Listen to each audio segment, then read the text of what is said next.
right, let's talk a little bit about trucks today.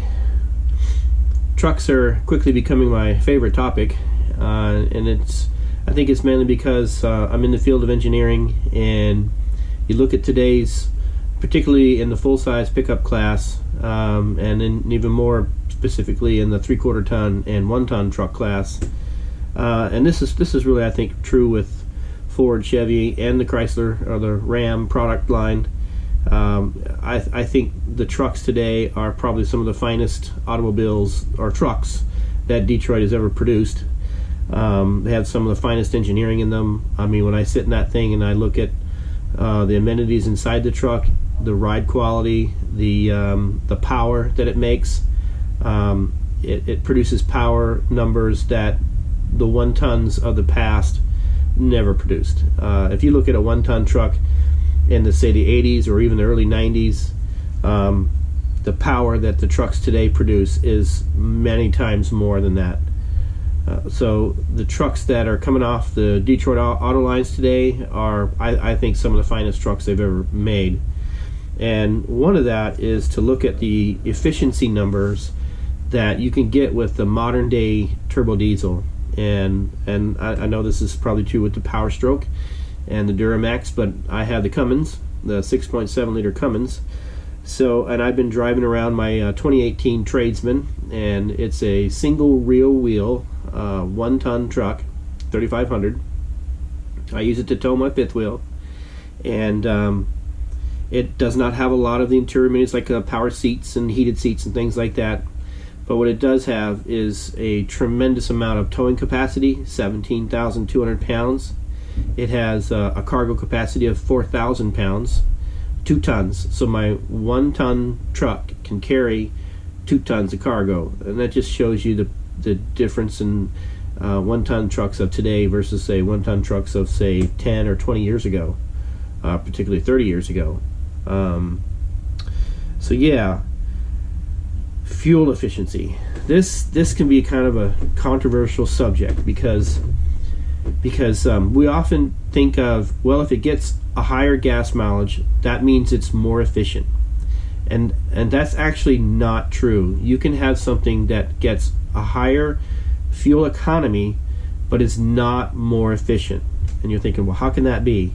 Well, if I take the amount of mass, the rolling mass that the vehicle has to move, and I just keep reducing it and making it smaller and smaller and smaller, it's obvious that the fuel economy will go up because it's moving around less weight. So for a true efficiency rating, you have to look at the amount of conversion of the, in this case it's diesel fuel, so you need to look at the conversion of the chemical energy in the diesel to mechanical motion. How efficient is it in converting its fuel source into mechanical motion? That's really what an efficiency rating should be. So the reason I'm getting on this is because the fuel mileage that I've been getting in my truck is beyond imaginable, beyond phenomenal, that I could get that kind of fuel mileage in something that weighs as much as it does. 20 years ago, impossible. But today, with the modern technology and the engines that they're putting out today, I can get performance that you just couldn't get in a decade ago. And I grew up in the 80s, and I remember the 1 ton trucks of those days, and I think, yeah, they were pretty much, most of them were gas type vehicles. Particularly in the Dodge Ram class, I think often the 1 ton was a 360 cubic inch or 5.9 liter. I think that's what it translates to. And you'd be lucky if you got 12, 13 miles per gallon in that thing without any cargo. But today, the idea that you can, and those trucks would not have been as heavy as the trucks that are today. The trucks that are rolling off the line today or out on the highways today, the new ones, they're extremely heavy, and it's because they have a lot of steel in them because of all the torque and power that the engine and drivetrain is producing. I think the trucks today are a little bit heavier on average, and so this really brings me to my point about efficiency. And so I have some weight numbers here, and the one I want to show you here, actually one is the combined weight of my RV and truck together, hitched up together. and the other one here is the truck alone. And if I can just point something out to you there, you can see that gross vehicle weight there of 7980. That is the weight of the truck with me in it, the hitch, my companion hitch bolted in the bed, and a half tank of fuel. So 7,980 pounds. It's roughly 20 pounds shy of 8,000 pounds at a half tank of fuel. And of course I weighed it with me in it, because how could the truck drive by itself? So if I were to fill the tank up, it would be well over 8,000 pounds. Now, think of that for a minute. 8,000 pound 4x4 driving down the road in the city, getting 20 to 21 miles per gallon. On the freeway, on the interstate, getting 23 to 25 miles per gallon, usually around 24, but I've actually seen some peaks of around 25 miles per gallon depending upon the train. That's, if you have no background in mechanical things, you're like, what's that mean? You know, my Prius gets around 50 miles per gallon. Sure, but your Prius weighs 2,900 pounds. My diesel is moving 8,000 pounds, 4x4, transfer case, 2 drive lines, capable of driving 4 wheels, and it's getting, like I said, 23 to 25 miles per gallon on the interstate, and around town through the city around 20 to 21 miles per gallon. We spend about 2 weeks here at the Valencia Travel Village here in Santa Clarita, California right now while I work this contract, and then we spend 2 weeks out at Soledad Canyon, where there's 1,000 trails, and we use our 1,000 Trails membership because it's free for us. So 2 weeks I'm driving from Soledad, and 2 weeks I'm driving here from Santa Clarita. My work is like a stone throw from here, a mile maybe. So it's a real short drive, so we like to spend 2 weeks here. But when I'm out at Soledad, I will drive through the canyon and in through the city. I don't take Highway 14 or I-5 at all to get here. I drive literally through the canyon and then through the city of Santa Clarita, and it's about a 28-mile drive. And doing that 28-mile drive, I will average between 20 and 21 miles per gallon, and that's through stoplights and everything. Another reason it's good to weigh your truck and RV is to get and to make certain, for one, to make certain that you're within the towing specs of your truck, and also to make certain that the weight of your RV is within the specs of the RV listed at the manufacturer on the sticker out on the RV itself.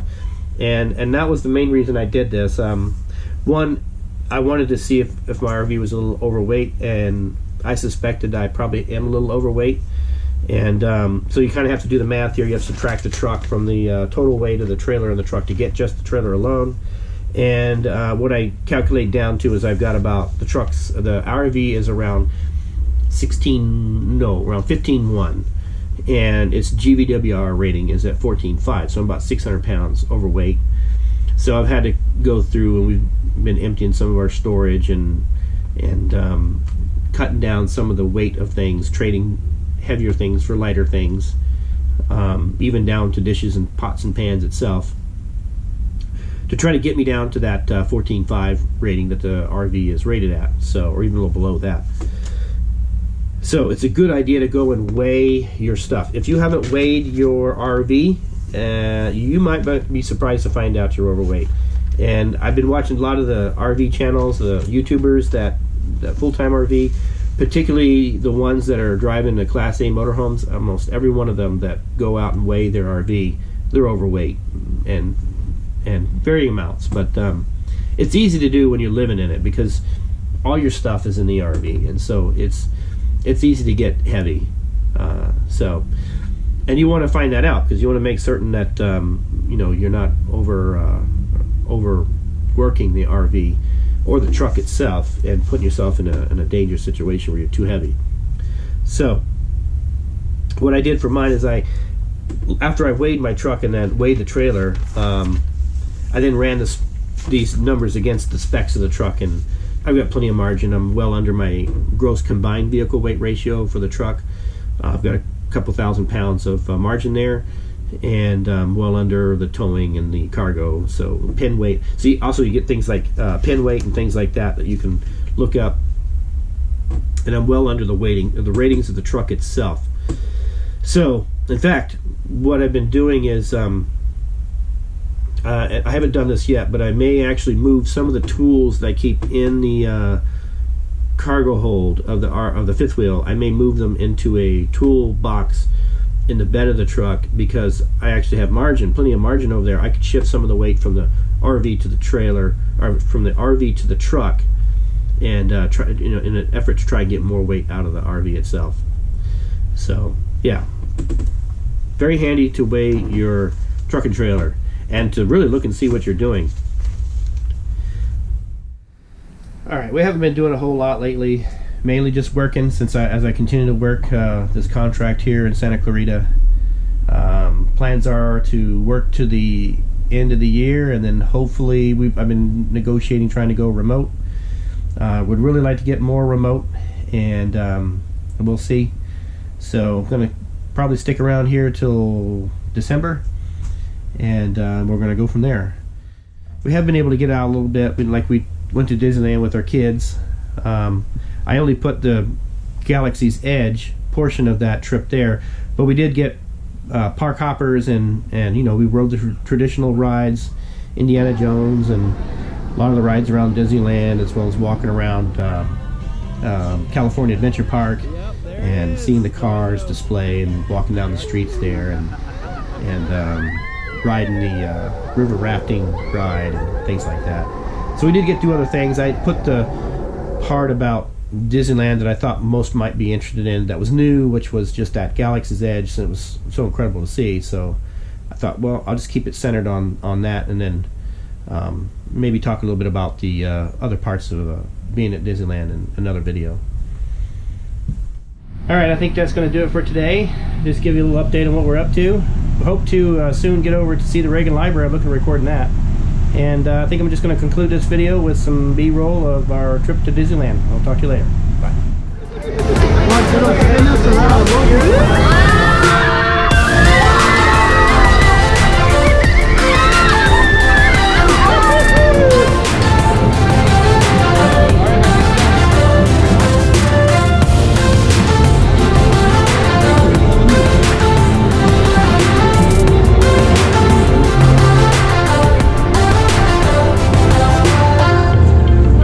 Oh, this is the collector's thing. You're right. Yeah. This is the collector's thing. Crystal Conquest. Right there.